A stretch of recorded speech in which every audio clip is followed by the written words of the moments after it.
The energy. So this guy in the fantasy baseball chat is just ripping me. He's calling me names for how I handled my team. Buddy, you had 20 weeks for your own team to play better. Don't be mad at me. The passion.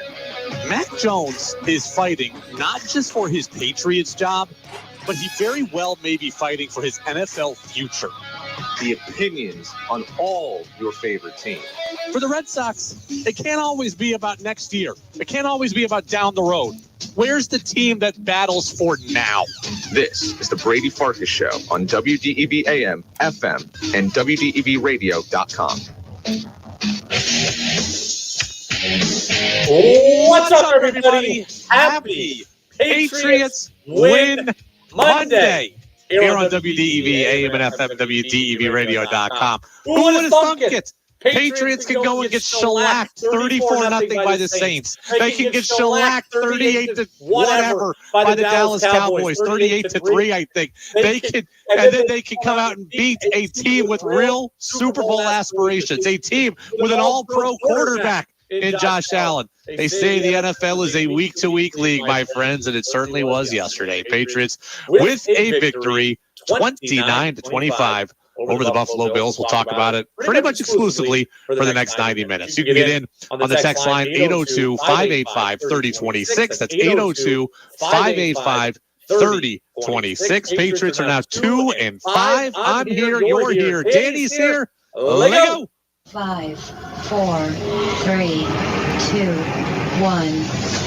And here we go. We got a lot to get to today. We're going to talk about Bill Belichick's contract situation, which was revealed over the weekend. We're going to unpack the Patriots. We'll do that in about 15 minutes. Again, you can get in on your text line, 802-585-3026. The opening thoughts are brought to you by Six and Stuff and by Swan Lumber, Vermont's most complete locally owned home center with locations in Enosburg, Derby, Middlesex, St. Albans, and at Swan Lumber. They're online at sixandstuff.com, and they are now newly in Rouse's Point, New York as well. Patriots win 29-25. There's a lot of tentacles to this, right? There are some of you that are furious that they won because you wanted them to tank to go and try to get the number one pick. There are others of you that think it doesn't matter, etc. All of those things are conversations to be had.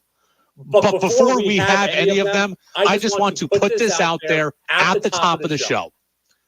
I am happy for Mac Jones. Okay? I am happy for Mac Jones. You know how I feel about Mac, right? I've said it from the day Mac was drafted. I think he's average. I think he has a ceiling. He's not a guy I would pay $45 million to a year. He's a guy who I think is good, not great. I have said that from the start. And now a lot of you are coming over to my way of thinking, and a lot of you are going even further than that on my way of thinking. Some of you don't think he belongs in the league. Some of you think he's a career backup. Some of you think he's not a starter. Some of you want him nuked into oblivion. I gotta say, I usually like when people agree with me. Now that everybody's agreeing with me on Mac, it's not that fun to pile on the kid. Okay? At the end of the day, I'm rooting for people to be successful, right? You may not think it, you may not want it, you may not believe me. I am rooting for people to be successful. I have an opinion on Mac that I would not pay him $45 million a year to play quarterback. But you know what? I hope I'm wrong. I want the kid to be successful. This is his job. This is his career. This is his livelihood. This is what he's chosen to do. And you know what? He's taken a whole lot of grief over the course of the last 7 weeks. He's taken a whole lot of grief over the course of the last couple of months, and he's taken a whole lot of grief over the last couple of years as well. Okay? Again, I have an opinion on him that I don't want him to, I don't believe he should make $45 million a year. That doesn't mean that I want to see the kid go through what he's gone through over the last couple of weeks. Okay? I am happy for him to lead 2 fourth-quarter touchdown scoring drives, to lead an 8-play, 75-yard drive at the end of the game that the Patriots could have just kicked the field goal to tie it and send it to overtime. Instead, they got the touchdown and they won it. And you know what? That was one of the first times since Tom Brady left that we had a little Tom Brady magic. Because Tom Brady would have come down and do that. He would have come down and done that, right? It's the first time probably in the 3 years that Mac's been here, that we've sat here and says that was a Brady-style performance. It was clean. It was efficient. He threw the ball where it needed to. He took a couple of risks that paid off. He beat the blitz. Whatever you needed Mac to do yesterday, he did. Later in the show, we'll talk about if it changes your opinion of Mac Jones at all. For me, it largely doesn't. But that's big picture stuff. In the short term, I am happy for the kid. Okay? The smile on his face after the game, the way his teammates talked about him after the game, you could tell they were happy for him also. He's been piled on a lot. Some of it deserved, some of it not. He's been put in a really hard position, a lot of it by his head coach, Bill Belichick. That is a tough position to be in over each of the last 2 years, with the lack of talent around him in certain spots, with the bad coaching situation last year. It hasn't been easy to be Mac Jones. And a lot of you have started to really pile on him, and not only come to my way of thinking, you've gone way beyond it. Now that you're here, like, thanks for agreeing with me, but now let's root for the kid to be successful. Okay, it's not fun to pile on him. It's really not. And I think some of you think I have fun piling on people. I do not. I want Mac Jones to be successful, and I want his career to be good. I just don't want to pay him $45 million a year here in New England. But yesterday, I was happy for him. You can tell, Danny, his teammates, like Mike Gesicki, who caught the game-winning touchdown, they were happy for him also. Yeah, I don't think, a lot of the talk and stuff that happens with him is fair. Honestly, I think he's done an unbelievable job kind of blocking all that out. And I think he's done an unbelievable job internally leading us throughout all that adversity. Again, Mac has done some things to himself, right? The dirty play stuff, what he did to Brian Burns a couple of years ago, what he did to Sauce Gardner this year, some of the comments in the media. He has stubbed his toe multiple times. He has deserved some of the criticism. Not all of it, though, has been fair. And some of it certainly has gone overboard. And I'm happy for him to silence the haters for a day, to gain confidence for a day. I was on such a different level of athlete than Mac Jones was. It's not even in the same stratosphere, right? I was a high school baseball player and a travel league baseball player and a Division III college player. And you know what? I ate myself up from the inside mentally. If I am going through that in sports that relatively do not matter, I can only imagine the mental toll that has been taken on Mac Jones over the course of the last 6 weeks and the course of the last 2 years. I can only imagine what that is like. The doubts that would creep in, the disbelief that would creep in, the questioning of your skill set, of your career choice, of your life choices. I can only imagine. And Mac can tell us, I've always had confidence in myself all he wants. At some point, those doubts creep in, and you go to bed at night wondering if you can do it. And I'm happy for him for one day. He's going to be able to go to bed at night happy that he was able to do it. All the questions about could Mac lead a comeback in the fourth quarter, all the questions about could this team finish a game, all the questions about could this team beat a good defense, they did that. All the questions about could they win a game in the division against a division that's much better than them now, they did that too. And we all predicted they'd be staring down the barrel of 1-7. And you know what? 2-5 is no great shakes, but they're not going to go 1-7. And now they're going to have a chance. They're going to have some belief that they can go to Miami and win. Are they going to do it? I would say probably not. But if Mac plays like he did yesterday, if the defense plays like it did yesterday, they're going to have a chance. And I'm happy that Mac was a huge part of it, right? He didn't just ride the tails of his defense. He stepped up and made some really big plays yesterday. We'll talk about when we unpack the Patriots. He did some great things yesterday, and I'm happy for him. 802-585-3026. Texter says, I completely agree. Good for him and glad he did well. I hope that is the prevailing thought today. I hope that some of you, on your human level, are just happy for Mac, okay? Because he needed it, and the team needed it. But I think even more than the team and even more than Bill, Mac needed it. Because we talked a couple weeks ago about who needs it more, Bill or Mac. The answer was always Mac, because Bill's legacy is complete, right? Bill's legacy, whatever happens in New England, if he gets fired or whatever, it's going to be a small embarrassment at the end of his career. Mac Jones is fighting for his career. He is fighting for an opportunity in the NFL. And I hope that you recognize that, and I hope you have a human side to him and are happy for him as well. So again, 802-585-3026. Danny, let's talk about that briefly. We're going to unpack the Patriots here in a couple of minutes, but I saw a lot of people on social media yesterday that were bothered, not by Mac, but were bothered that the Patriots won. They're bothered the Patriots won, right? There are plenty of people out there that want them to tank. There are plenty of people out there that want them to lose, and they are upset that here they are now at 2-5 rather than at 1-6. Okay, you look around now. Patriots got some help if you're interested in tanking, right? The Bears won yesterday too, so that helps the Patriots, who now they also have 2 wins. But the Cardinals lost; they still only have 1 win on the year. I can't get with the tanking narrative. I can't. Okay, I've always been somebody who just operates like, let's play the season. I hope my team wins, and then we'll deal with the draft picks at the end of the year. And again, I'm not going to tell you that you're wrong if you want to fan that way, but I can't bring myself to root for the tank. These people out there, the people among you that want the Patriots to lose for the sole purpose of a draft pick in April, it very well might make the most sense. It very well might be good organizationally. But I don't want to put myself through a 1-16 season or a 3-14 season. Okay, you look around and look, the Houston Astros are going to play Game 7 tonight. The Houston Astros have been a dynasty for 7 years now, right? They've been 7 straight ALCSs. This could be their 5th World Series in that time. They've been great. The 4 years where they went 50 and 110, I wouldn't have considered all that fun. Yes, being awful can lead you to great outcomes. And I understand that sometimes the quickest way to the top is to the bottom. I do get all of that. But I can't bring myself to fan that way where I'm actively rooting for my team to lose. I'm happy for Belichick. I'm happy for Mac. I'm happy for Robert Kraft. I'm happy for the guys on that team that put all they have into it and then see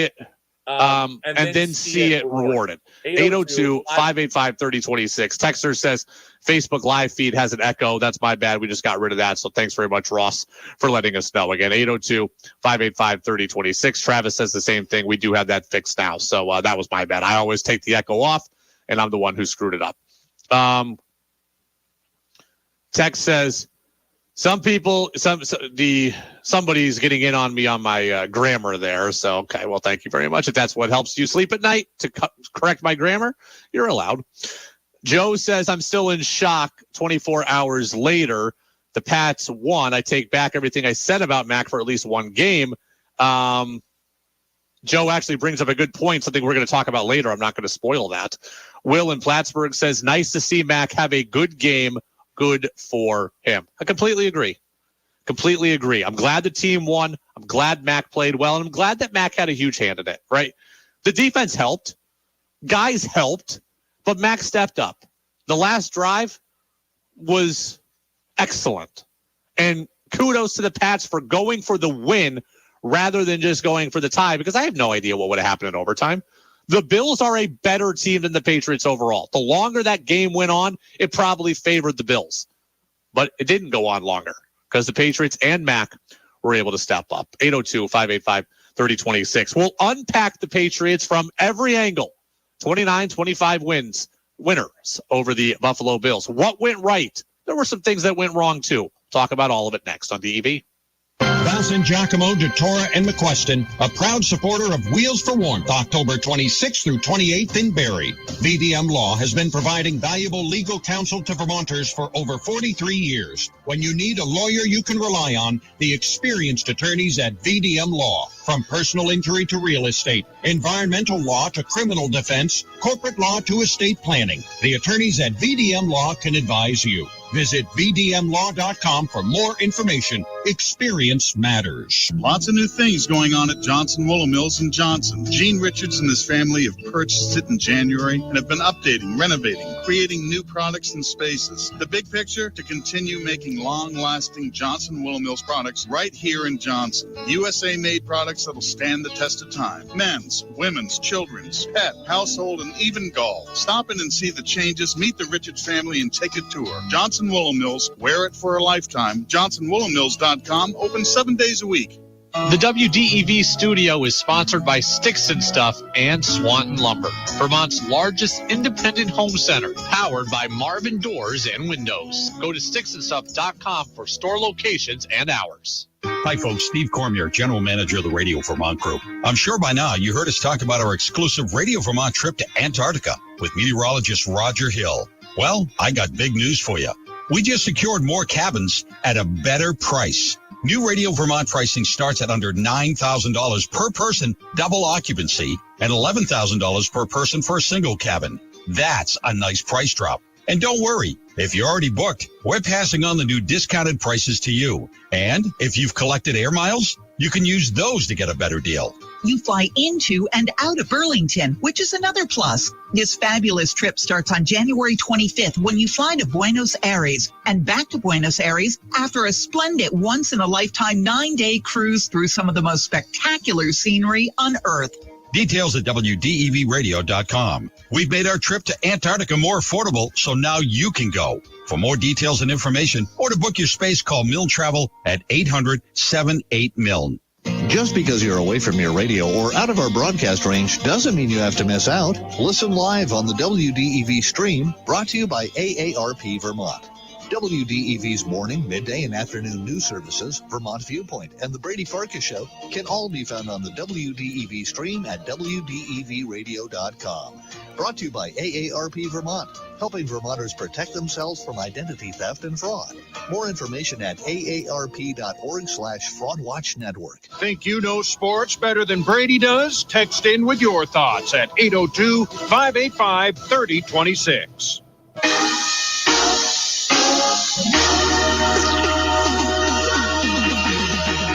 Now it's back to the Brady Farkas Show on WDEV AM, FM, and WDEVradio.com. Welcome back in, Brady Farkas Show right here on DEV. It is 3-0 Diamondbacks in the bottom of the second inning now for those of you trying to keep track of baseball. So 3-0 in Game 6 of the NLCS. Phillies have a 3-2 series lead. So even if Arizona holds on, the series would not be over. We would go to Game 7 tomorrow. We have Game 7 tonight in the ALCS. That game will come up 7:30 with our pregame coverage right here on DEV. Danny, fire me the football music. Let's get to unpacking the Patriots. Which Patriots popped? To the 30, to the 20. He is end zone bound. Pick 6. Touchdown. Patriots. And which ones flopped? Jones steps up in the pocket, unloads a deep ball, and it's intercepted. That'll put the cherry on top. We unpack the Patriots now on the Brady Farkas Show on WDEV AM, FM, and WDEVradio.com. This is the way that unpacking the Patriots was meant to be done, right? There's a lot of good. There's some bad in there, too. We'll talk about it all as we go up until 6 o'clock. Patriots beat the Bills 29-25. You can get in 802-585-3026. First off, for the good, when I look at what changed yesterday, right? The overarching question, what changed? What changed was, one, the offensive line, and number two, Pop Douglas, right? The biggest difference makers in this game were Pop Douglas and the offensive line. And yes, Mac played really, really well. But why did he play really well? Why was he allowed to play really, really well? It was those teams, or those things, I should say. Offensive line finally was able to open up some rushing lanes. Ramondre Stevenson, right? His first carry of the game was a big burst up the middle. We saw Ezekiel Elliott go for big bursts up the middle. We saw Ezekiel Elliott finish from the 5 or so inside the red zone, a spot where the Patriots have had trouble. The Patriots were able to run the football with some degree of effectiveness. And right, part of this was because of a change up on the line. They moved Mike Onwenu over to right tackle from guard. They gave Mac Jones time to find open receivers. Okay. The Bills entered the game leading the league in sacks. They were 5th in pressure rate. Mac was only under pressure 22% of his dropbacks. And I don't want to throw too many numbers at you, but bottom line, that's the fewest pressure percentage of any game for Mac this season. He finally had time to scan the field. He finally had time to allow things to materialize downfield. And because of that, he was able to find guys. It's that simple, right? I was talking to Danny before the show, and he goes, man, it's weird that football can be boiled down so simply. In yesterday's case, it could be. The offensive line was better. Mac was in better situations, Mac was in better positions, and Mac was able to allow his guys to get down the field. What's the best way to help receivers that don't separate well? Give your quarterback a lot of time, right? Guys can get open after 7 seconds. They can't get open after 2. Mac was much closer to the former than the latter yesterday. Offensive line did a great job. As for Pop Douglas, this is a guy I want to see more of. I'm not here to tell you that he's going to go in the Hall of Fame, but we talked about it in preseason. He was the talk of camp. We didn't see him much in the early season. Yes, he fumbled in week 2 against Miami. This is a guy that needs to play. Ian Eagle on the broadcast yesterday on CBS said he gives the Patriots offense juice, and that is what he did. He had a 9-yard catch on the first play of the day. He had catches of 10 yards and 16 yards on the second possession. He had which is a drive that set up, or those catches helped set up the Ezekiel Elliott touchdown. He had a 25-yard punt return that put them on the plus side of the 50 in the second quarter. He had a 20-yard jet sweep, Danny, that we could play here. This one was in the third quarter. 2nd and 10. Motion man is Douglas. They get it to him. Douglas. Pretty move on the outside. Boy, he has got that other gear. He had 4 catches for 54 yards. He had the punt return. He had the carry. He did everything, right? And that was huge to see. We saw less Devontae Parker. We saw more Pop Douglas. It's time to get him involved and keep him involved. Also, on the good side of things, once again, Mac Jones, 4th quarter Mac, right? It wasn't just the game-winning touchdown drive to Mike Gesicki. It was the 4th quarter touchdown drive earlier that resulted in the Kendrick Bourne touchdown. My favorite play of the game from Mac, Danny, final drive, 3rd and 8. The Patriots are out of field goal range at this time. The Bills are bringing pressure, and Mac delivers a strike. He stands in on pressure, delivers a strike to Hunter Henry, picks up 15 yards or so, gets the first down, and the Patriots from that point are able to go for the touchdown, right? The Pats could have tried to pick up 5 yards and kick it easy, kick a 50-yard field goal to try to give themselves a tie. Instead, Mac stayed in. He didn't take the sack. He didn't prematurely try to run out of the pocket. He stayed in. He allowed the line to work for him. He trusted the line, and he delivered a strike. That was my favorite play of the game from Mac Jones. 3rd and 8 pass to Hunter Henry. On the bad side of things, here as we unpack the Patriots. The Patriots were still too conservative, as far as I'm concerned, in the red zone kicking field goals, right? If you're going to beat the Bills or teams like the Bills, and you're going to do it habitually, you've got to be able to get touchdowns when you get in the red zone, right? Early in the game, Patriots kicked a field goal, right? To get up 3-0, they kicked the field goal. I think it was like 4th and 3 or 4th and 4. They kicked the field goal. Then that's it. When they made it 13-3, they kicked the field goal again. It was a 4th and 2 or whatever inside the 10-yard line. Like, I would have liked to see them go for it at least once. If you're going to win a game like that, you got to, I think, take some chances. Yesterday, you didn't need to. So yesterday, I would have been wrong. And I'll give Bill Belichick credit that yesterday, clearly he was right. But you're going to have to score touchdowns more often than not when you're playing some of the most talented teams in the NFL. Back to the good. Again, this is fun. There's more good than bad for once as the Patriots move to 2-5. Let me nerd out with you on football here. I have been calling for this for years from the Patriots, and the Patriots finally did it yesterday. They used a lot more pre-snap motion. Did you notice that? Okay. The Patriots, before the plays were happening, you saw guys in motion, right? There was Pop Douglas going in the backfield. There was Douglas going, switching sides of the formation. The Patriots use motion a lot. It's a more collegiate style of offense, but it makes you think as a defense, right? It puts a little bit of doubt in your mind as a defense. Look around at some of the most innovative minds in the NFL. Sean McVay, Kyle Shanahan. These guys are all using pre-snap motion. Dolphins use a ton. Dolphins use a ton of it, right? You watched that Sunday night game last night. Even though the Dolphins lost, I mean, every play, Tyreek Hill is moving. Braxton Berrios is moving. Waddle's moving. Anyone who's playing. I saw it in Seattle yesterday with Tyler Lockett and Jackson Smith and Jigba a lot. Okay, innovative offensive minds use pre-snap motion. And this was the most the Patriots have used it all season. They used motion on 73% of their plays. They also called 8 play actions. They used more run-pass options. Again, it's nerding out on football, but this stuff creates space, creates opportunity, creates confusion. And if you don't have a ton of talent that can just straight up win off the line of scrimmage, you've got to be able to do this stuff. And the Patriots did it. And after the game, Danny, Mac Jones talked about what Bill O'Brien did. He said he loved a lot of what O'Brien did yesterday. I think this is what he was talking about, Danny. O'Brien, he did a great job calling a good game and being aggressive and using things that I did in college that I really like. So I really appreciate that. I think that's what he means, right? Pre-snap motion, more run pass options, more play action. This is what we've been looking for. Okay. If you don't, it's kind of, think about it like a baseball pitcher, right?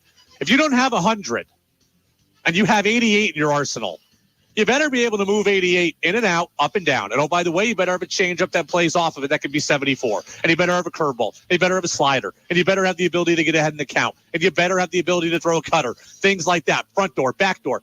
You have to be a little bit tricky. And the Patriots are finally doing that. At least they finally did that yesterday.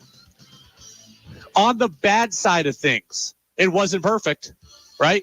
Patriots still did some things that bad teams do. They weren't able to convert always in the red zone. They allowed a 3rd and 15 on a screen pass to Latavius Murray late in the game, which was inexcusable. Kendrick Bourne fumbled the football deep in your own territory, and that contributed to you blowing a 12-point lead. Okay? I mean, that is what bad football teams do. And Mac Jones bailed out a lot of that stuff. But you cannot have that, right? If you want to be good, if you want to consistently be good, you got to be able to win games that you're in control of. And the Patriots were in control, right? When you're up 22-10 with 7 minutes to play or whatever, you're in control. And instead, you ended up down 25-22, not that much further after that. Bad teams give up 12-point leads in 5-minute spans. Patriots did that. Now, they came back and overcame it. You can do that once. I don't know that you can be counting on that over and over again. On the good also, finally, for once, the Patriots played from ahead. The biggest play of the game, bar none, the biggest play of the game was the Jabril Peppers, Danny, interception on the first play from scrimmage for Buffalo. Play it, Danny. We're looking for it. Fake the handoff. Allen on first down. Uncorks it. Intercepted. Jabril Peppers. The Bills turn it over. First play from scrimmage. That was the biggest play of the game, right? Because you're up 3-0. You force the turnover. You get the ball on the plus side of the 50, and then instantly you score. You're up 10-0. And now everything is easier. And now you're allowed to play more free on offense. You're allowed to play more balanced on offense. You can get the run going. Right? Because you can get the run going, the defense now has to respect the run, which allows the offensive line to play better, which allows Mac more time to throw, which allows, because they're expecting the run, allows you to utilize the play action where Mac goes 6 of 8 for 95 yards. All of it is related, and all of it comes from the Jabril Peppers interception at the start of the game. For the Patriots have been down 10-0, 13-3, 17-0, 34-0 they lose. They've been down every week in playing catch-up. When you finally don't have to do that, life becomes so much easier for you. And the Patriots did it yesterday. Jabril Peppers, by the way, is a stud. I really like him. Patriots have only forced 4 turnovers this season, right? It's been really anemic for them forcing turnovers. Peppers is responsible for 3 of them, right? He had the huge hit on Devontae Adams last week that forced the interception to pop up in the air. He had this one yesterday, a rare early lead. Peppers also had 8 total tackles yesterday. When not everybody was sure-handed on the tackling front, Peppers was great at that. Also, congratulations, Bill Belichick. 300 career wins for his career in the regular season, right? Talk a lot about Bill's future. We'll talk about his future here in the 6 o'clock hour. We talk about his contract situation. Could he get fired? Could he get forced out? Could he get demoted? All of that is fair. All of it might happen. But for yesterday, a 300 career win. That is impressive, and congratulations to him. Patriots, again, a lot more balanced yesterday, and you're able to be balanced because you had a lead.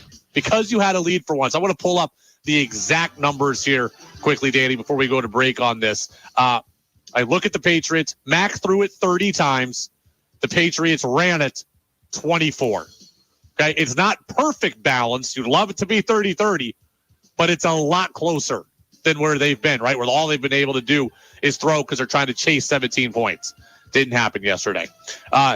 Texters are getting in on this. We'll talk more about the Patriots on the other side of the 6 o'clock hour. I got to tell you about my great hit over the weekend, my great score. I'll tell you what it was next. 96.1 WDEV FM Warren, 96.5 W243 AT Barrie, 98.3 W252 CU Montpelier, AM 550 WDEV Waterbury. This is CBS News on the Hour, presented by Indeed.com. I'm Peter King. Some welcome news from the Middle East. Correspondent Roxana Saberi is in Tel Aviv. The International Committee of the Red Cross has confirmed on social media that it facilitated the release of 2 more hostages and took them out of Gaza this evening. The 2 are Israeli women aged 83 and 85. Israel has held off on a ground invasion, perhaps hoping for more releases. National Security spokesman Admiral John Kirby was asked if the U.S. was pressing for a delay. The kinds of tough questions that any military ought to be asking before you launch any kind of a major operation. Have you thought through the branches? Have you thought through the sequels? Have you thought through the unintended consequences? And so we are in active conversation with them about that. Gaza officials say an Israeli airstrike has killed or injured scores of people in an encampment. More from CBS's Tina Krause on other strikes. Israel's military says it launched more than 300 airstrikes over the past day, aimed at Hamas operational infrastructure and military targets in the Gaza Strip. Israeli defense forces have also started limited ground raids in Hamas-controlled territory. There have also been attacks on U.S. concerns in the region. CBS's Cammie McCormick. The Pentagon says 2 drones were fired at a base in southern Syria where U.S. troops are located. They're believed to have been fired by Iranian-backed militia, but there's no indication the leadership in Iran ordered the attacks. Still, the Pentagon says the U.S. will hold Iran responsible.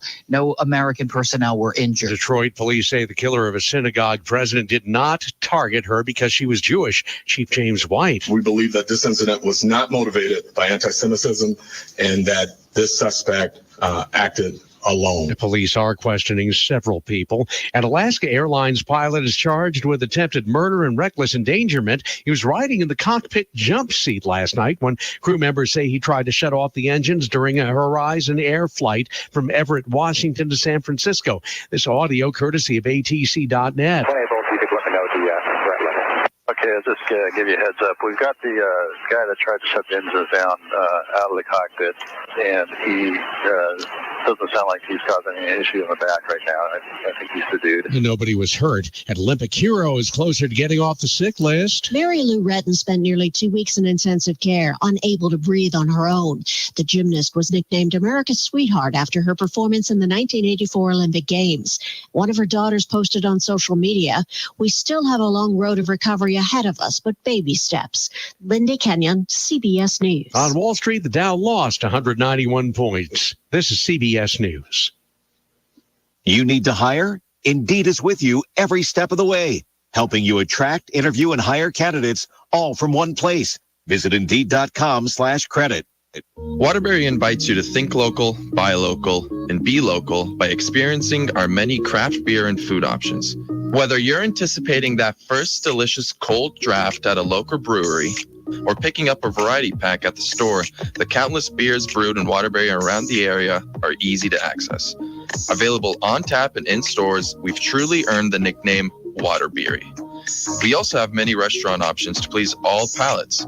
Take a night off from the kitchen and indulge yourself with fine dining, cafes, pubs, or takeout. There's something for everyone. This is Green Mountain Dry Goods across from Ben & Jerry's. We have syrup, stuffies, souvenirs, and more. Take care of your mind and body by choosing acupuncture, massages, reflexology, spas, salons, chiropractic care, and more. Indulge in some self-care and support our local businesses. Visit discoverwaterbury.com for more information. At Rise Up Bakery in Barrie, they're not just baking bread, they're crafting works of art. Their wide variety of breads are long fermented, naturally leavened, and baked to perfection in a traditional wood-fired hearth oven. Each loaf is a testament to their knowledge, passion, and years of experience. Pre-order your selection to pick up at Rise Up Bakery Wednesday through Friday, 12:30 until 6. For details, visit Rise Up Bakery at 48 Granite Street in Barrie or online at riseupbakeryvt.com. As Vermonters, we know that so much depends on the weather. When you need a reliable local weather forecast, it's literally at your fingertips with the WDEV weather phone. Locally dial 244-1172 or toll free at 1-800-585-1211. Roger Hill's weather forecast is just a phone call away on the WDEV weather phone, 244-1172 or 1-800-585-1211. Your chance to be part of the show is on the text line at 802-585-3026. Now it's back to the Brady Farkas Show on WDEV AM, FM, and WDEVradio.com. 802-585-3026 is the text line. It is blowing up right now. Patriots beat the Bills yesterday, 29-25. With that, they are 2-5. Let's just run right through the text here. Ralph over in New York says that's a big win for the Patriots. Yes, it is. Charlie says the idea of tanking on purpose is for people who have a big empty space in them and need to reflect it outward when they should be looking inward. I don't think it's that, Charlie. I think people who tank, or I think people who want the Patriots to tank, are just people who have given up on this year and want to look forward to next year. And I don't have a problem with it if that's how you want to fan. I just have a problem with me doing it, right? Like I am rooting for my team to get the win every time they take the field. And I understand that the Patriots going 5-12 this year absolutely could hurt their chances. When going 2-15 could be better, right?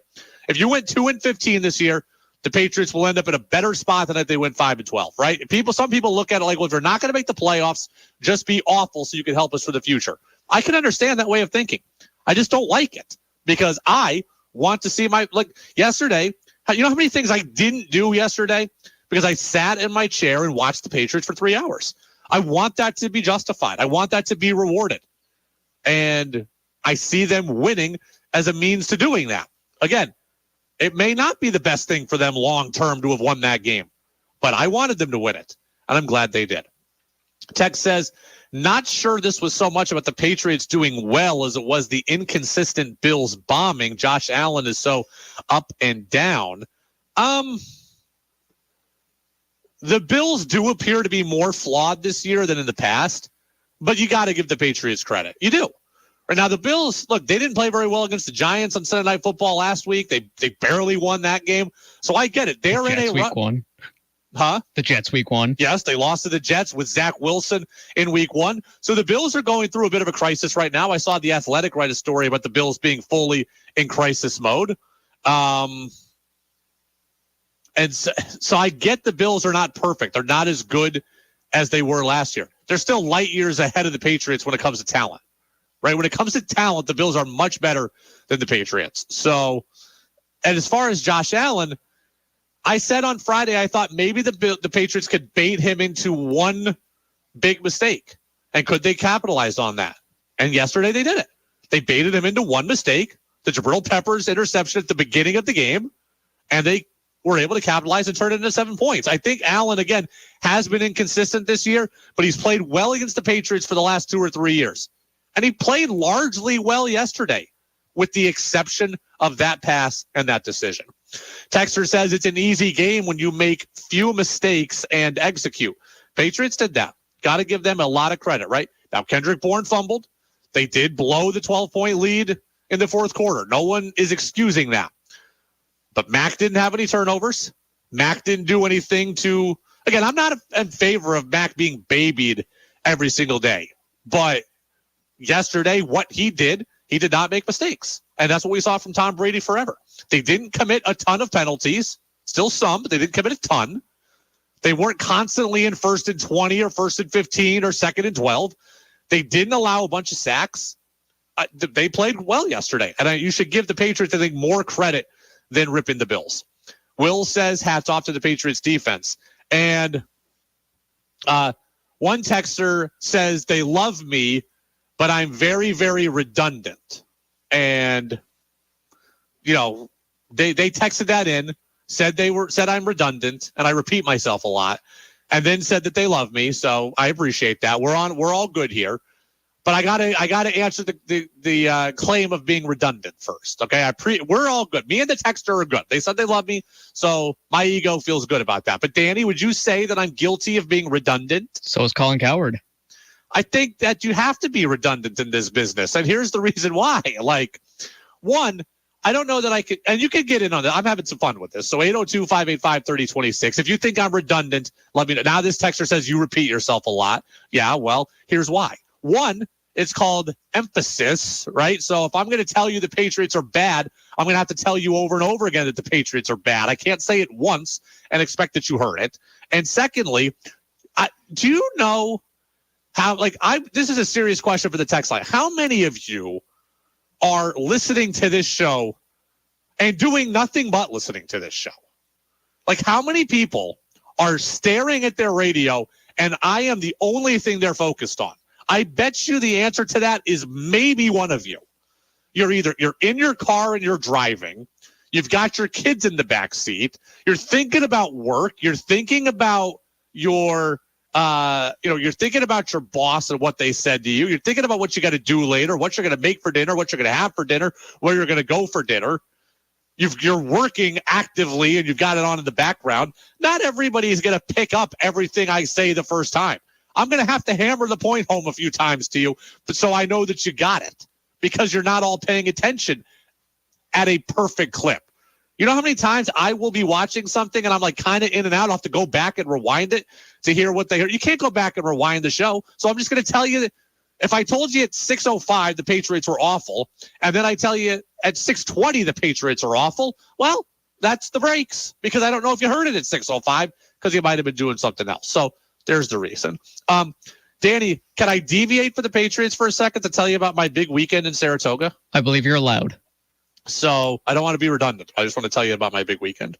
So I went home for the weekend, right? And I was in Albany, right? I was at my parents' and, with Jess and everything too. And I stopped at one of my favorite places, the Saratoga Casino and Raceway. And Danny, have you ever been to a casino? I've not. Okay. So the racino is a little bit different than a casino. And I don't want to get too in the weeds here, but the bottom line is this: a casino is what you think of, right? You go to a casino, you sit down at a table, you've got a dealer in front of you, handing you out cards, you've got real cards, you've got chips in front of you. That is the casino. The Saratoga Casino and Raceway, we call it a racino because they do harness track racing there. So that's where the racing comes in. It also is not real cards, real chips, and real dealers. Like, you sit down at a table, you have people next to you, but you get cards dealt to you on a screen. You have your chips on a screen. You kind of are sliding your chips, with your finger off the screen into the center of the table, etc. And the dealer is a person who, kind of like a video game, has kind of pre-recorded a bunch of phrases and things like that. Like, a real person has recorded these things. There's a real video dealer up there. It's not a pixelated person, but nonetheless, you're not sitting down with actual cards. So nonetheless, I hit for $500 this weekend. That's by far my biggest winnings ever at a casino or the racino. And look, a lot of you out there probably bet bigger than me, play bigger than me. Some of you have probably won multiple thousands of dollars at a casino or whatever. $500 is a pretty good haul for me, Danny. Like, I'm very happy with that. It's a pretty good day. Yeah, that's a good day. And I was only there for like a half an hour. I allow myself to go. I'm not really a big gambler. I haven't actually bet on sports in like 3 or 4 years. Like, I don't bet on, I'm not here to tell you like, oh, Patriots -7 or Bills +4 or whatever. Like, I'm not really doing that. I will allow myself to go to the casino or the racino whenever I'm home once every couple of months. And usually the most I'm ever willing to lose is $100, right? That's the most I'm willing to lose. Well, this weekend, I told myself, I'm going to be a big spender for once in my life. I was willing to lose $200. That was my limit. I took $200 out of the bank. I'm like, this is what I am willing to lose. So, Danny, have you ever heard of or played 3-card poker? I think I know the concept of it, but I haven't played it at a casino. Okay, so bottom line is you get dealt 3 cards, right? Simply for that. And my goal is for my 3 cards to beat the dealer's 3 cards. So if I had an ace and that was my best card and his or the dealer's best card was a king, then I would win. If I had a pair of 2s and their best card was an ace, I would win. If they had a pair of 7s and I had a pair of 2s, I would lose, right? The goal is for my 3 cards to be better than the dealer's 3 cards. So there's a lot of different permutations on how you can win in this game, but the way you can win big is on the side bets. Okay, that is the way to win big, right? That's the only way to win big playing 3-card poker. Because if you bet on the side bets and certain things happen, you can really start to pile up the money quickly. So without boring you with all the details, I get there, I sit down, I win the first 2 hands. And I ended up being up $50 in the first 2 hands. And I was like, should I just leave? Like, should I just leave? Should I leave at $50 up? Because that's pretty good, right? The last time I went to the Racino, I lost like over $100. Like I lost 100. So and that was months ago, but like I still lost $100 and I remembered that. I was like, do I want to leave at plus 50 and be good? Of course I didn't, because it's very hard to walk away. And then all of a sudden I was down 90. Like within like 5 minutes, I was down 90. And so then I hit for $100 and I got back to basically zero. And I'm like, okay, should I leave now? Have I gotten the luck that I need? I'll just break even Steven. And I was like, yeah, maybe. But of course I didn't, because it's hard to walk away. Didn't learn your lesson? Did not learn my lesson. So then I got up like 20 or 30 again. I'm like, okay, now I should really leave. And of course I didn't. And then I'm down 20 or 30. And I'm like, all right, now I was really ready to leave. And I'm like, okay, this is my last hand. So for my last hand, I started betting bigger. I'm like, well, I'm going to take a shot at this. So I bet $7 to see my cards, right? I saw $7 to see my cards. That's it. Then I got dealt my cards. Well, no, I take that back. I had $7 to see my cards, and I had $15 on the side bet. Okay, $15 on the side bet. That's where I told you could start to really materialize the money. So I get dealt my cards, and I got dealt 3 2s. 3 of a kind. 3 of a kind when you've only got 3 cards is extremely rare. So I start looking up the side bet permutations, and I'm like, okay, what does 3 of a kind give you? And it pays 30 to 1. So I had $15 on that side bet, and my 3 of a kind was worth 30 to 1. So right there, I made $450 just on the side bet on what I had said was going to be my last hand. I was willing to go down $30 or whatever at this point. I hit on the side bet alone for $450, plus the $15 I had put in it. That was $465. Plus I had the $7 originally that I put in. That was $472.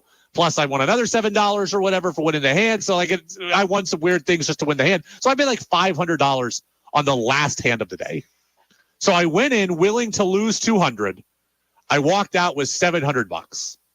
That's a pretty good day at the Racino for me, considering the last time I had dropped more than 100. And usually when I go there, I end up making a donation of, $30, $50, $75, wherever. I've hit there before. I've been going there for years. I told you, once every couple of months. I've hit for $210 there before. I hit for $220 once. I've hit for $40, $70, $20 even. I've also lost 100 plenty of times. I've probably been there 15 times, not plenty, but I've lost 100 also. And there you go. So, Danny, maybe a good lunch on me coming up here soon. Can we call you clutch for a game that's largely luck? I do not believe I have the clutch gene. I do not believe that. So, Texter says way too long of a story. Tell it again. Be redundant.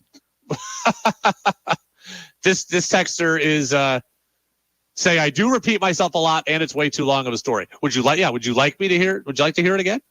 He also stares at his radio, apparently. Nah, I don't believe that. I don't think I believe that. Text says, Brady, you do your job. You are a breath of fresh air. We're in Vermont. Other people need to get a grip. Brady is good. Thank you very much. Text says, sounds like me with my tickets at the American Legion. That's my buddy Steve. At the American Legion in Waterbury, Danny, I know like we get dinner and sometimes like we don't tend to hang out in there a lot. I hang out in there more than you do. But they have like it's like a lotto ticket game where like you pay $20 or whatever, or $10 and you get like 20 tickets, and it's not really scratch offs, but like basically you just open up the tickets and you see, okay, like, did I win, right? And you can win like as little as $5 and I think like up to like 200 or whatever. So my buddy Steve, I've seen him like pay 20 and on his last ticket, hit for $100 or whatever. That's kind of exactly what it's like. Last hand hit for 450. So I was, definitely lucky. Same texter says, you're too wordy sometimes. The show is 90 minutes. Like, use less words? If the show was 20 minutes, I wouldn't be as wordy. The show is 90 minutes long. What would you like me to do? Would you like me to pause for 7 minutes at a time and just have dead air the entire time? Longer commercial breaks. The fact that Danny is here now makes me less wordy. You should have heard the show a year ago before Danny got here.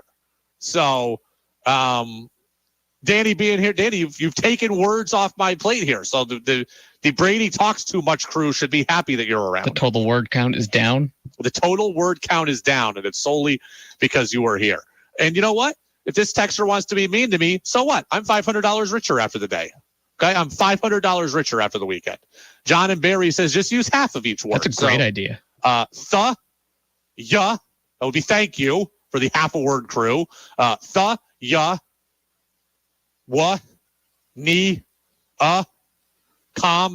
Bruh. We need a commercial break. That's what we're going to take. We'll do it. We'll be right back here. Talk about Bill Belichick's contract. He's a little richer than $500, but I'm still happy. We'll talk about it next. Hey, it's Caleb at Waterbury Sports. There's a nip in the air, and it's time to gear up for fun on the snow. October is lease season at Waterbury Sports, and we're leasing new and used snowboards and skis, both downhill and cross country, from all the best brands. Most folks know that leasing is the best bargain, especially for the kids. If you're in the market for lease gear, give Waterbury Sports a try. Avoid the crush of big crowds and the hasty impersonal service at the big shops. We give personal service dedicated to making sure you get the right gear you need at a great price. Waterbury Sports, quality gear, quality service, quality people. Optical Expressions, your premier optometry and eye care destination, is now in their new building at the Blanchard Block, 14 North Main Street, 4th floor, Suite 4002, across from the Barry Opera House. The new offices include a new state-of-the-art facility to serve their customers even better than before, and is handicapped accessible with an elevator for your convenience. Optical Expressions provides comprehensive eye exams at an affordable price, now in their new location. Drop by and meet the team.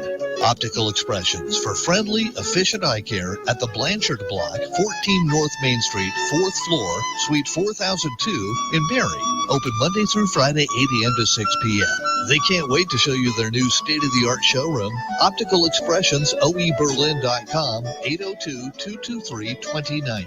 Quality eye care you can see. Now in downtown Barry, Optical Expressions. The 18th annual Big Dog Daddy Urine Clearance Sale is on fire at Lamoille Valley Ford. Tell them, kid. Folks, don't let the noise about strikes and supply chain issues affect you, because at Lamoille Valley Ford, our lot is loaded with incredible deals. In fact, with over 300 new and pre-owned vehicles available, including the largest selection of Ford trucks we've had on the lot in the last 4 years, I can personally tell you at Lamoille Valley Ford, we're making deals every day. Right now, qualified buyers can get any new in-stock F-150 at Lamoille Valley Ford with 0% financing for 36 months. Or with $4,900 cash or trade down plus fees, you can get a 2-year lease on a loaded 2023 F-150 Super Cab for just $299 per month. Folks, the bottom line is we're making crazy deals to make room for next year's incoming models, and that means this is your opportunity to save money at Lamoille Valley Ford. Woo! So drive routes 14, 15, or 16 to Hardwick and the Big Dog Daddy year-end clearance sale happening right now at Lamoille Valley Ford. And remember, at Lamoille Valley Ford, we know price matters. John Batchelor inviting you to join me weeknights at 9 for Eye on the World. This nightly news program is essential listening for those who seek to understand current events, global politics, economics, science, and literature.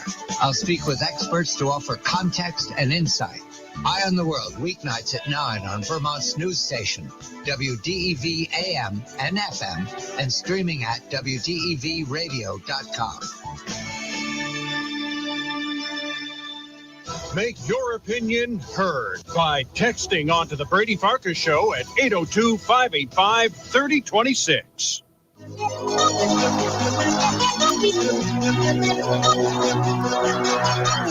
Now it's back to the Brady Farkas Show on WDEV AM, FM, and WDEVradio.com.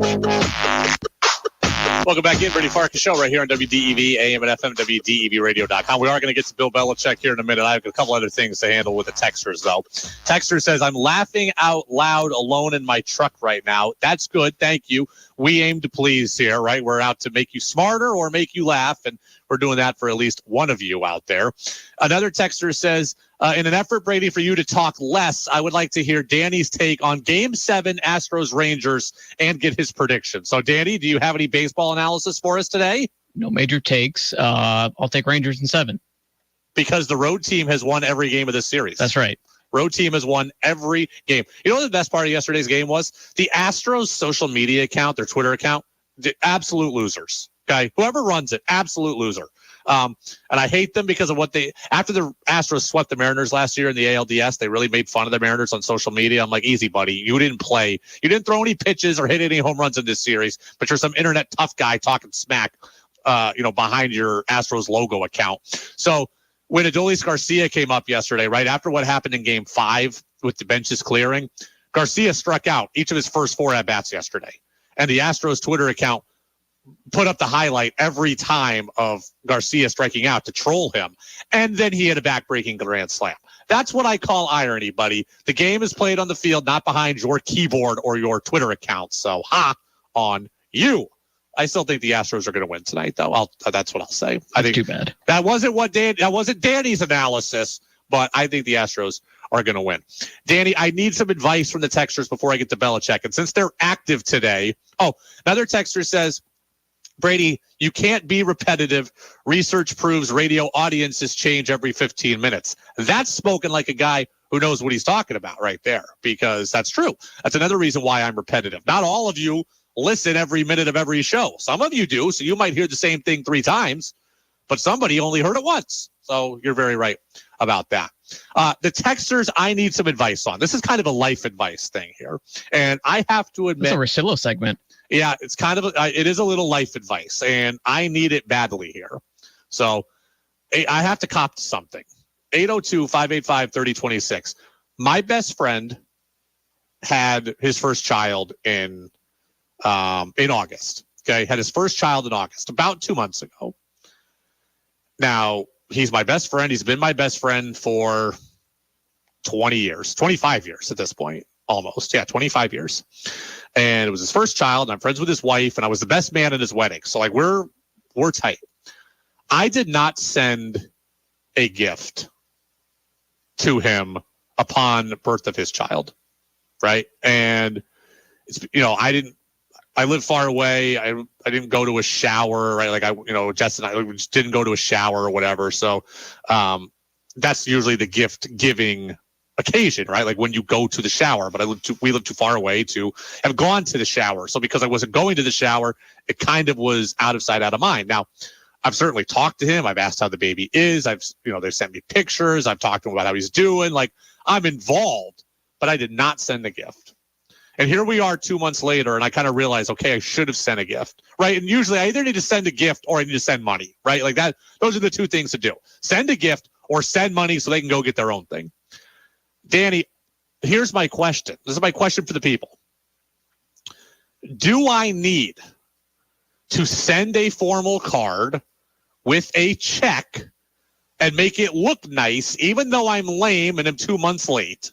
Or do I just need to Venmo him money and send a text to him and his wife and say, hey, I'm really sorry I didn't get this to you sooner. Congratulations. I'm so happy for you. Here, I sent you some money in Venmo. Go get whatever you need. And, I appreciate it. And, we'll catch up soon. Like, is it not formal enough for me to just send a text and send money over Venmo? Now, my best friend, not an overly emotional guy, right? Like he's emotional with his daughter, obviously, and with his wife, but I don't think he's like requiring me to send an ornate card and send a fancy check or a gift card and all that. Like, I think he'd probably be fine if I just Venmo'd him money instead of text.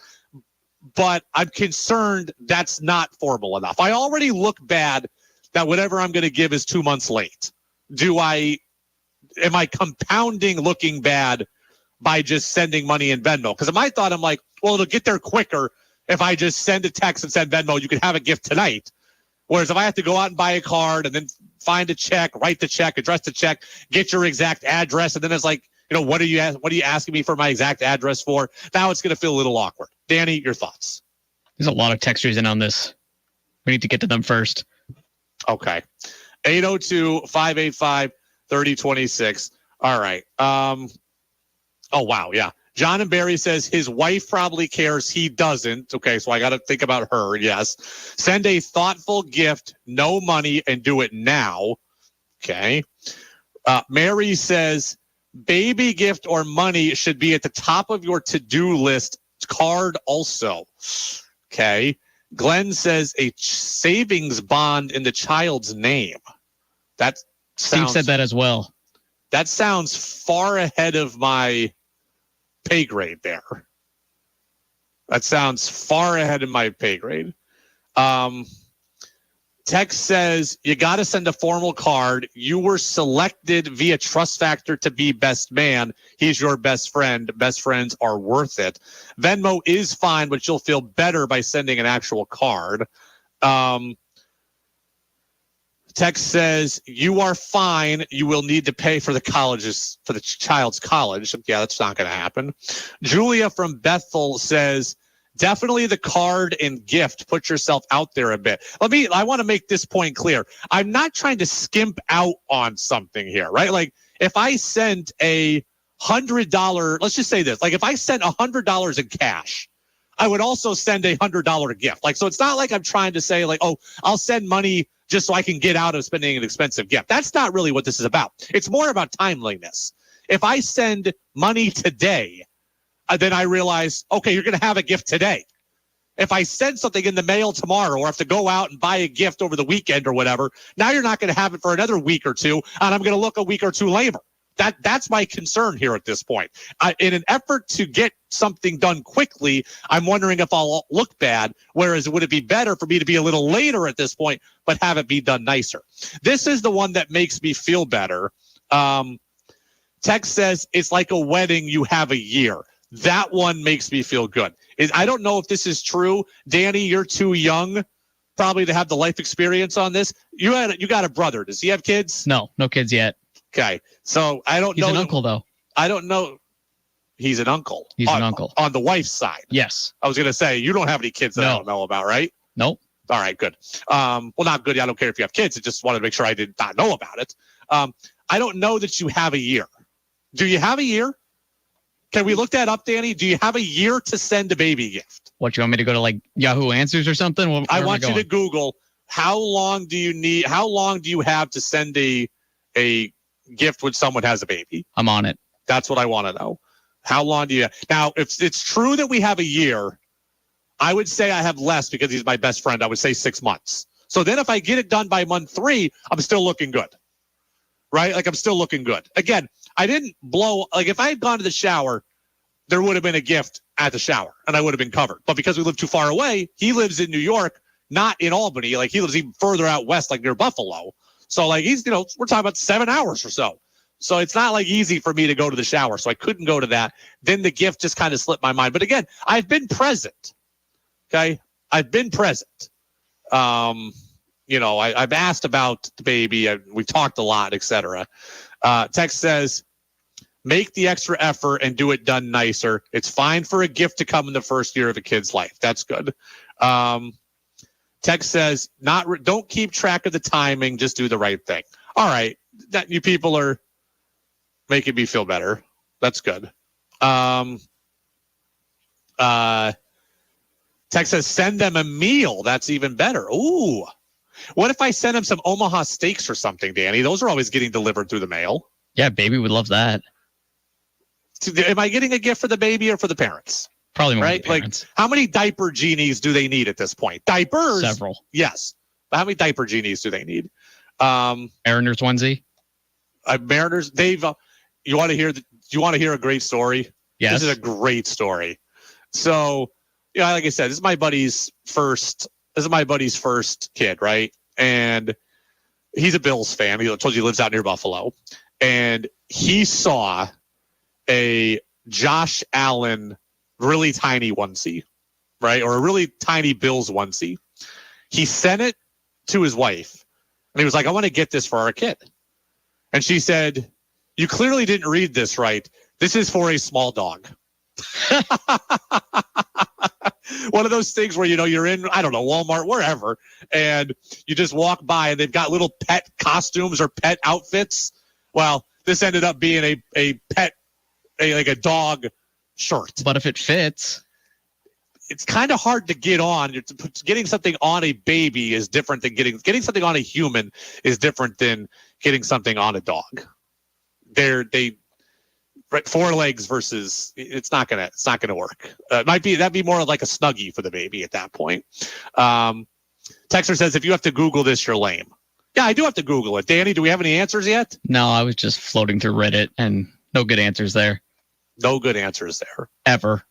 All right. Well, you know what? You people, seriously, I've got 17 text messages on this. We could talk about Kendrick Bourne's ability to play in the slot and we'll get 0. 17 people have a thought on what I should do with this baby present here.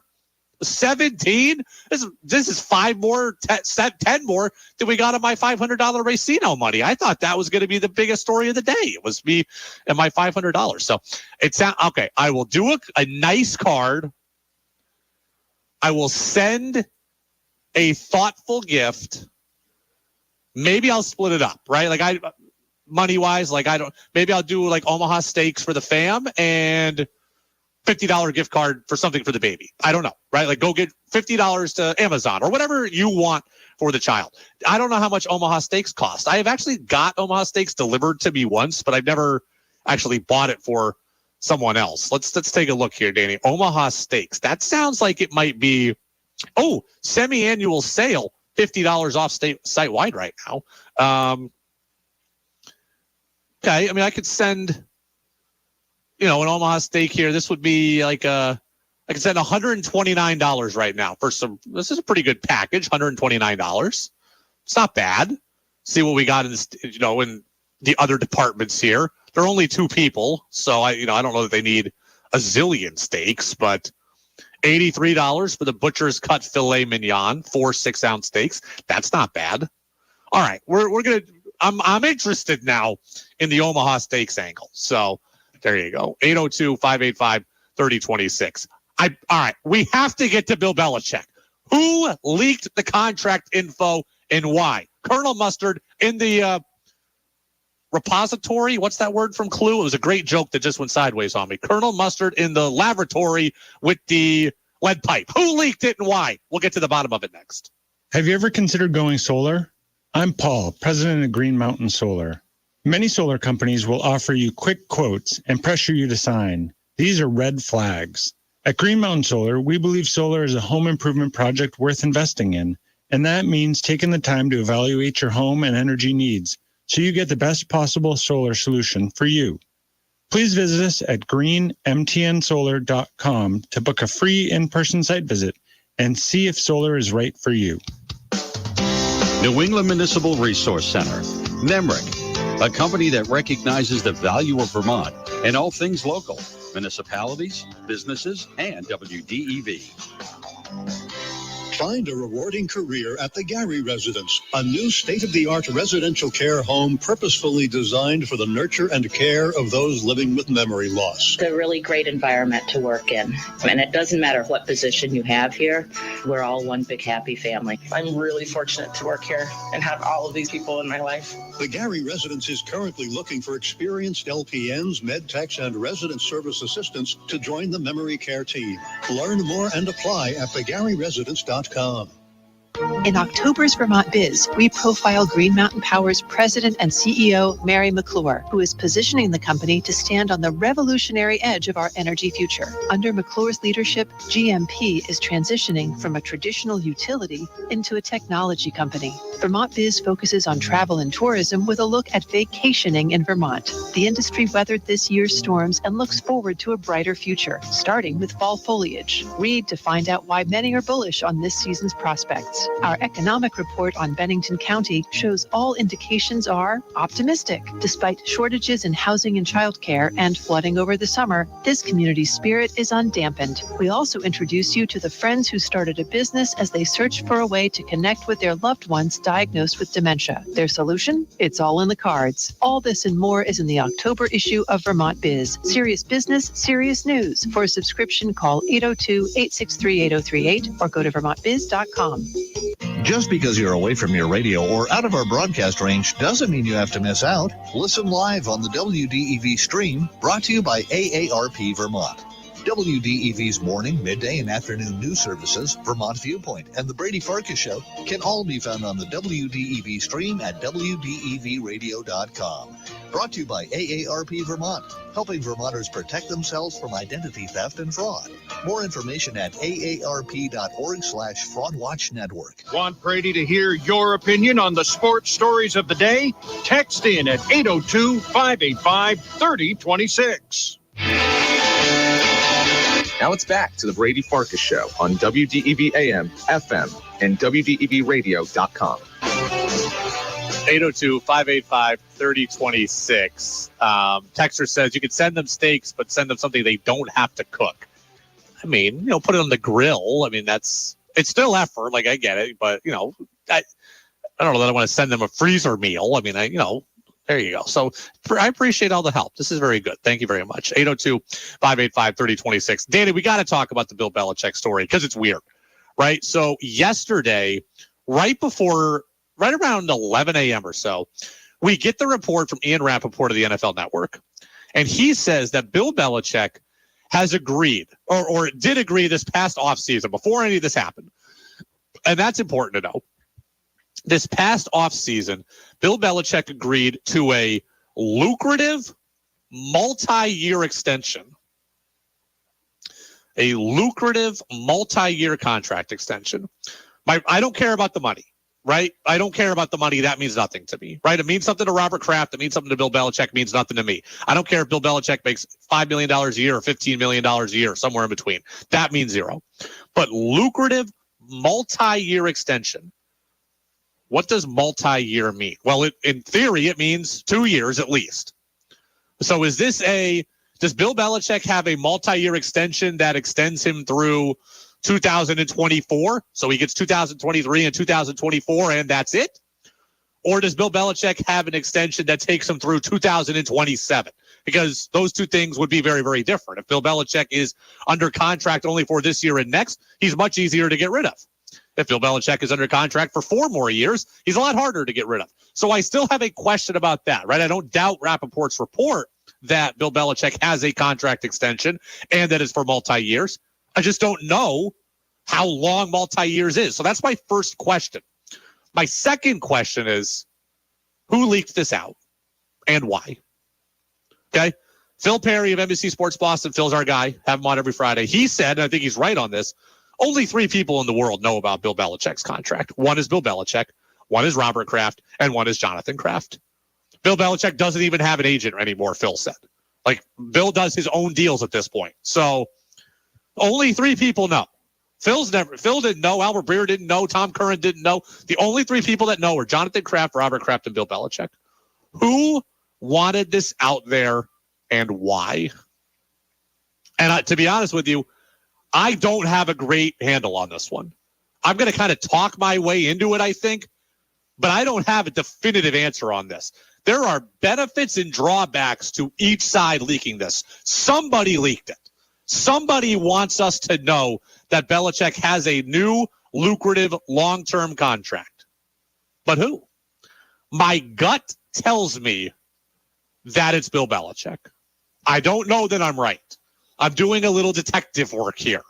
my gut tells me that Bill Belichick benefits the most from this being out there. And I think it's because Belichick wants everyone to know that he's hard to get rid of, right? There's all this talk about Bill Belichick potentially getting fired, or Bill Belichick potentially getting demoted, or Bill Belichick having his title taken away from him. And could he be fired mid-season? And could he be fired at the end of the year? I think Bill Belichick wants people to know that he's hard to get rid of. I think he wants the fans to know so they can get off his back. I think he wants the media to know so they can stop speculating on it. And I think he wants his players to know so they don't have to wonder. That's who I think benefits the most from this. Again, I am not 100% sure. I like to think I usually do a pretty good job at taking a side, taking a stance, and having an opinion. I don't have a definitive one here. I'm leaning towards this came from Bill Belichick because Bill Belichick wants everyone to know that he is here and he's here for a while. And Danny, we've got audio somewhere, and I don't know if it's right on our board. I'll give you a second to find it. Oh, it is on the bottom of our board. Albert Breer, Monday morning quarterback. It sounds like he also is leaning in the direction that I am. This was probably on one side or the other made to dial back pressure, whether it's overall by the organization trying to show a unified front for the next 11 games, or it's from Bill Belichick's camp who wants people off his back. Either way, I think the pressure that's been felt in the building is certainly apparent in this getting out when it did. That I think the latter point that Breer made is the right one.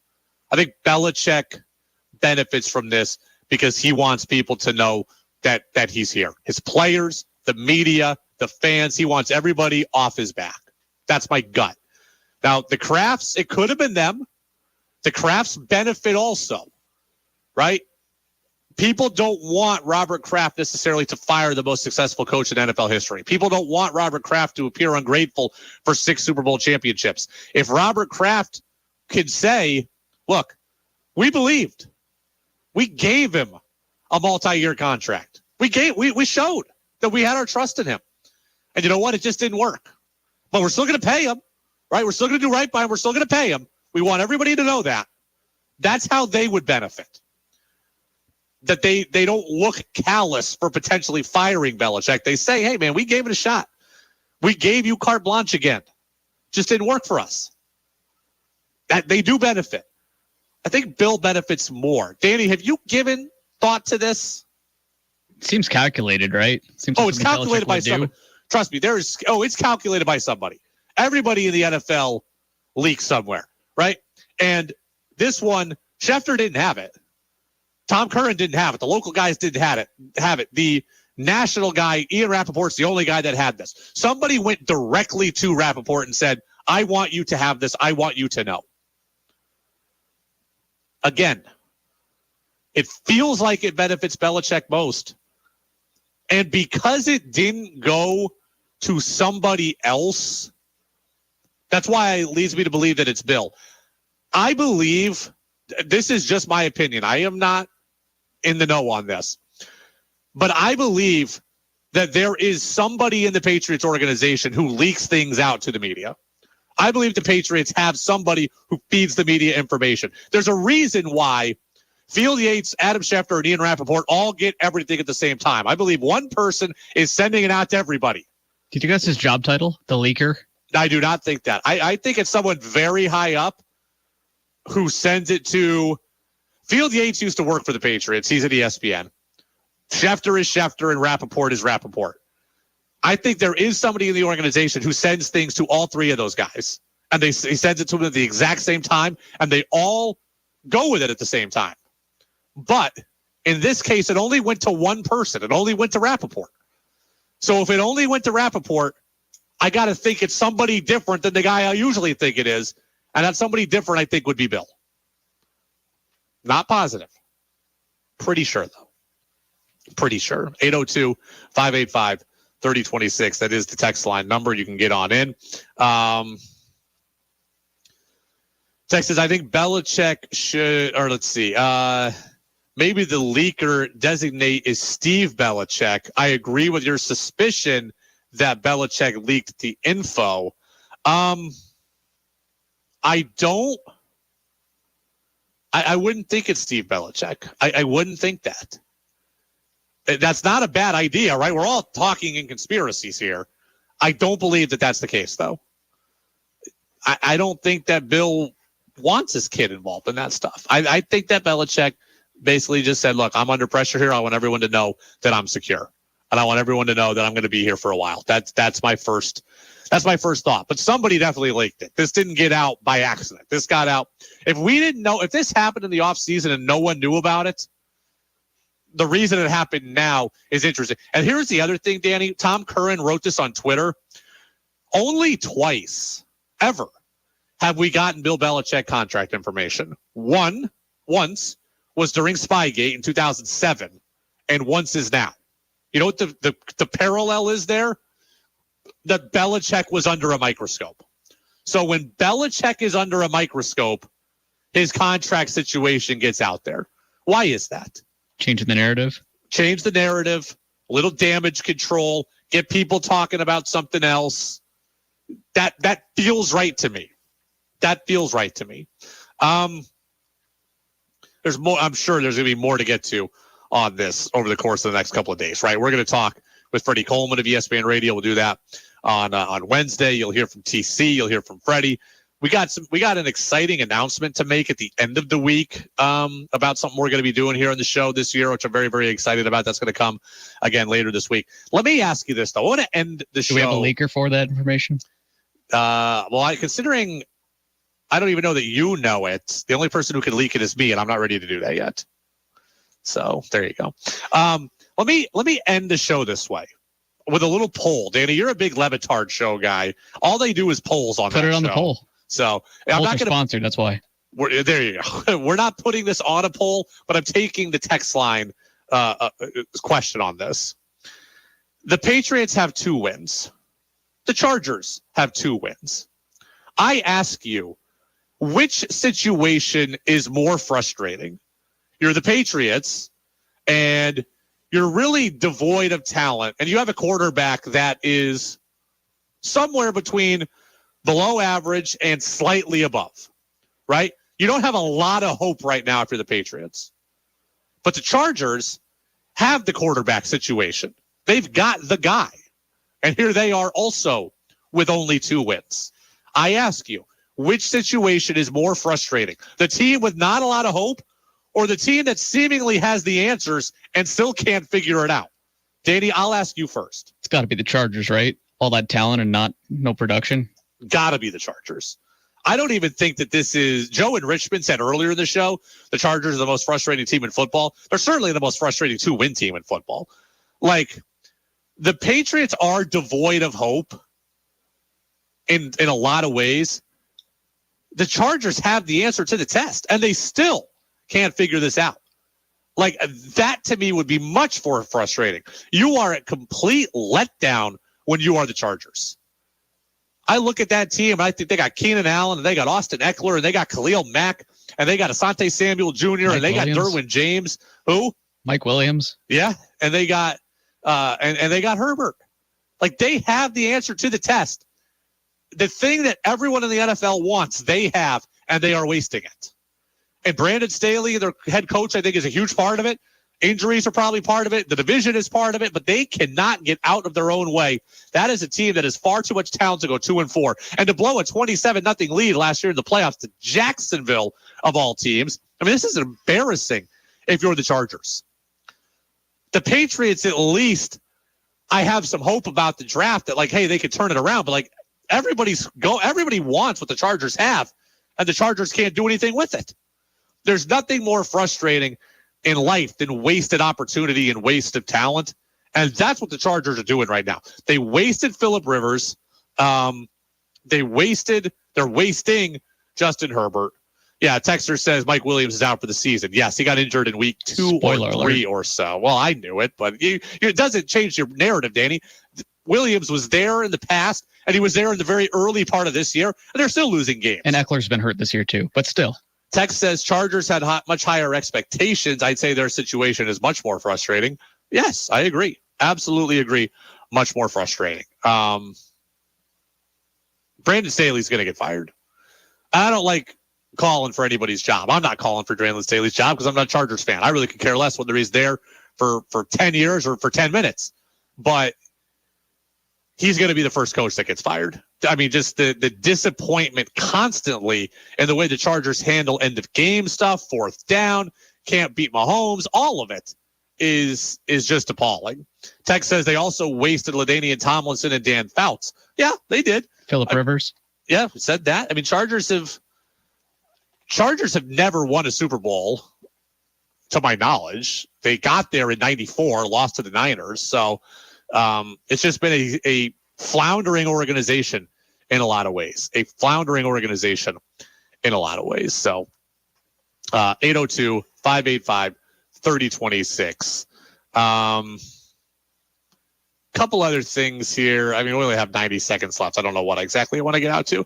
I'll tell you, I think the Astros are going to win today. I do. I think the Astros win. We've got that game for you coming up at 7:30. So what do I think the score will be? I 6-2. I think Scherzer's going to struggle again. I think Scherzer's going to struggle again, really. I think that Javier pitches well enough with that good fastball up in the zone and that good kind of big sweeping slider that he's got. And I think the Astros do damage early. I think Scherzer lasts 5 innings. I think he gives up 4 or 5 runs. Maybe it's better than it was in Game 3, but I don't think it's perfect. Now, I applaud Scherzer for being a warrior, trying to get back in this series. The ultimate competitor, the ultimate team guy, ultimate pride guy. I think that is great. I just don't think he gets it done today. Right? I'm sure he's back a month earlier than he was supposed to be. So it's admirable what he's doing. I just don't think there's enough left in the tank. Tex says Staley has to go. The defense isn't even good enough. And they have Bosa back, and Staley's supposed to be a defensive guy. That's true. Texter says, I picked the Rangers to go to the World Series in May. I am sticking with that. I hate both teams. They're both in the division with the Mariners. I can't stand them both. I'd like them both to lose. But they can't. So I think I've seen the Astros get to 4 World Series in the last 6 years, right? They got there in 2017, 2019, 2021, and 2022. I can't pick against the Astros with an injured Scherzer there. Maybe I'll be wrong. I don't even know who I want to win. Part of me would love to see the Astros win because I hate the Rangers that much and their Johnny-come-latelyness, and then see the Astros lose in the World Series. I think that's probably what I'm rooting for, is the National League to win the World Series and the Astros to lose in the World Series. Thanks to Danny. Thanks to all of you on a very active text line. Go download the podcast. We'll see you tomorrow on DEV. Tired of living with chronic joint pain from arthritis or